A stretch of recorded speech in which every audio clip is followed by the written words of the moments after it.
new season of The Biggest Loser kicks off next Tuesday right here on KSL. I love that show. So motivating. And let's face it, who wouldn't like the chance to have Jillian Michaels, Bob Harper help you work off those few extra pounds? That's what people always say when they watch that show. I think they say, if I had Jillian in my face, number one, I'd be terrified, so I'd move. But number two, that accountability, having someone, you know, hold you accountable and motivate you to exercise would really help shed the pounds. We think we need something like that, or we need like one of those like sleepaway weight loss camps or something, or like a whole fridge full of healthy food. All these things we think we have, and a whole lot of sweat and tears. Well, family therapist Julie Hanks says losing weight, improving fitness, it's all a mental game. We need to get on top of it if we are going to succeed. You are a big fan of The Biggest Loser. You love that inspiring thing. I love it. I love it. And I tape every episode, and then when I'm on my treadmill or my bike at home, I'm watching it. So I don't even know what between you and me. I eat ice cream when I watch it and sit there feeling guilty.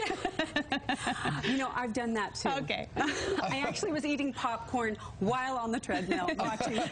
Do you ever just think this is so counterintuitive? I mean, what does this mean? Yeah, really. So get your treadmill. Yeah, really. It's a good show. We actually, by the way, a side note, we found out that there's a Salt Lake contestant on this new episode oh, really? of The Biggest Loser. So we are so excited. A Utah contestant, right? Or is it Salt Lake specifically? I don't know. I've heard both. Well, from our hometown. That's okay. So we'll root them on, whoever it is. So I love the show, and people, you know, are into fitness. There's just so many. We're bombarded with messages of fitness, weight loss, weight programs, but most people don't know the mental health benefits of exercise.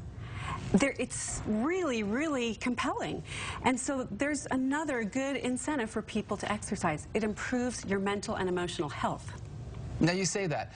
I have a list as long as my arm of the excuses why I don't exercise, why I hate exercise, why even though it's better for my health, He's pretty passionate about it. I refuse. I can't do it. No, I can't do it. You're going to help us overcome those so that we can get the physical and the mental benefits. The first excuse I frequently use, I don't have time. I just don't have time.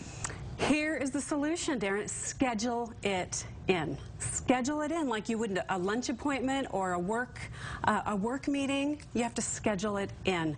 And I have had that same excuse. I'm a busy lady, you guys know.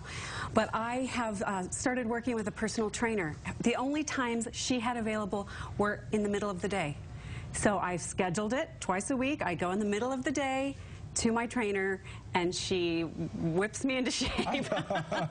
So schedule it. Make an appointment with yourself. So many people will break appointments with themselves, but keep the ones with everybody else. But if this is important for your mental health and your physical health, do that. Do that. I found I have to at least, I don't work with a trainer, but mentally commit to a certain time of day when I know, you know, mentally say at this time, because setting that specific time really helps. A routine, exactly. Yeah, definitely. Another excuse a lot of people fall upon is the motivation factor. Just the motivation to get off the couch, to get moving, that can be hard. It can be really, really hard. And the solution for that is the buddy system. People who exercise with a friend or, you know, a family member are more consistent. There are also emotional benefits to the social interaction of being with someone. I mean, having my trainer there, we talk about things. It's just a time to vent. So I love the buddy system. I think it can really help with motivation because sometimes it's easier, like I said, to be accountable to someone else. We just say that. We don't break commitments to other people. So if you know that your neighbors are coming over, you're going to go for a walk, or you're going to a class, something like that, you don't let them down. You won't break that commitment. You'll be committed to it. Or it's less likely that you will. You're like, okay, I've got to get up because they're depending on me. And then, again, you get that social interaction that is so important for your mental and emotional health. Okay, another excuse my wife has used frequently, and these aren't, we're not saying these are like made up, these are legitimate excuses. They're legitimate reasons. Excuses sound so bad. No, they're excuses. They are things you have to overcome. They are. They can be hurdles, but... Okay, here's the next hurdle. Yeah. I don't have anybody to watch my kids. I've got young kids at home. Everyone else is gone. You know, I'm here watching them. I can't get out and exercise because of it. What do you do there? Well, Melanie Douglas actually did a great segment last month on this and activities to do with your kids to help them exercise. So I think sometimes, and I've been guilty of this too, is kind of segmenting exercise as separate from life. But there are things you can do with your kids. Go to the park. They're playing on the monkey bars or jungle gym. You can run around or walk around the playground. You're at your soccer game. Instead of sitting there reading a book, you could get up and walk around. Do things with your kids. Go to KSL.com, classifieds, get a cheap jog stroller. Put the little ones in there.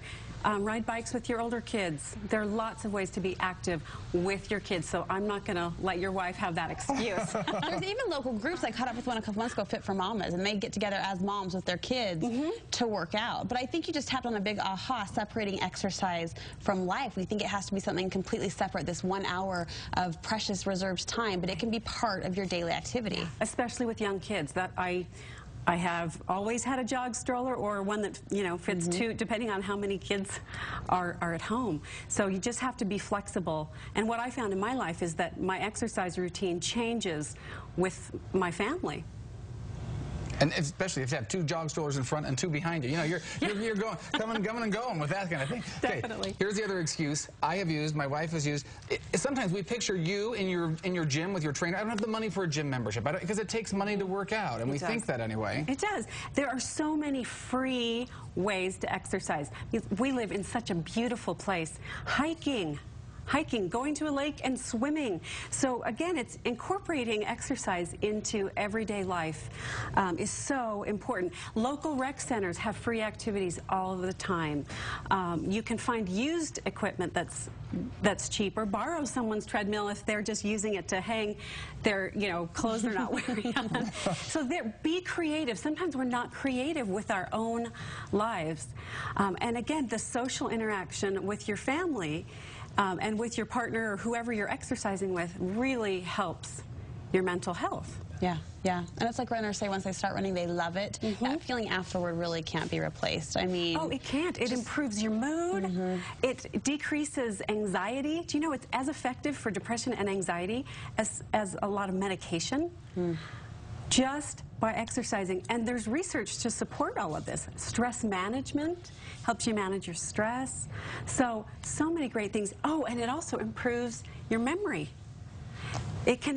Exercise can help you keep your memory longer as you age. Get moving. Motivation so it's like, right there, yeah. Okay, so much for all the excuses. The excuses are still there, but the at least... legitimate excuses. Yes, we have solutions now. Solutions for you. If you'd like to know the exercise solutions, we've got Julie's information posted on our website, studio5.ksl.com. Thanks, Julie. Great idea.